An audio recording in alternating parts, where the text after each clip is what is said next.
No mai haere mai. Welcome to 3 News. Sevu Reece has apologised for a drunken incident, saying he let down all the young Kiwis who look up to the All Blacks. Outside court in Christchurch, the winger said he'd given up drinking after driving a car into a garage following a party on Cup Day last year.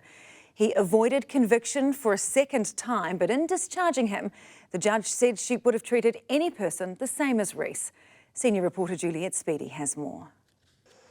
Sevu Reece has taken to the field 32 times as an All Black, but today he spoke from the sideline of the Christchurch District Court. Embarrassed and just so sorry. The 27-year-old winger, who's best known for accelerating along the touchline in a black jersey, was charged by police last year after drunkenly accelerating into a garage. Really sorry for my behaviour. That's led to us being here in court today. That behaviour was after a day of drinking at Christchurch's Cup Day last year. He ended up at a party afterwards that went into the small hours. It was at that house that just after 1 a.m. Sevu Reece was asked to leave after being disrespectful to other house guests. He then got into the victim's car, which was parked in the driveway, and accelerated, crashing into the garage. He then fled the scene on foot. Reece initially faced more charges, but they were dropped, and earlier this year he pled guilty to the single charge of willful damage. The victim has advised that it scared his partner and he had to take some time off work to be with her.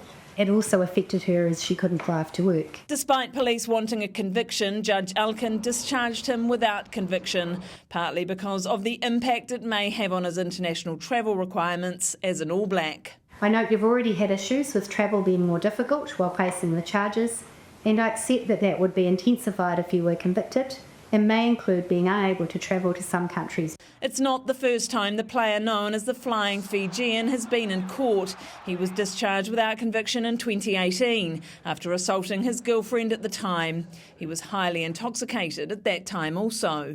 It was for a different type of offending, but it was also fuelled by alcohol. Sevu, there's a lot of young Kiwi boys especially that really look up to you guys as a squad. How seriously do you take that responsibility of being a role model to those kids? Yeah, and I feel like I've let them down. They look up to me. But yeah, I think I can only just make things right from here by my actions, the things that I do from now. That includes Reece getting sober and vowing to remain that way. Lots of positives have come out of this as well. Lots of things that I'm working on as well. The last time I had a drink was a year ago, over a year ago. Reece said he didn't want to seek permanent name suppression. There's no point hiding. This is a good story. There are thousands of Kiwis that struggle with alcohol. What's your message to them in terms of the journey you've been on since giving up? It feels really good, and there's no shame in reaching out for those people that actually need help. Reece still has an internal disciplinary outcome to face from New Zealand Rugby. Leaving court today with his partner, both Reece and the union will be hoping this is his last encounter with the law.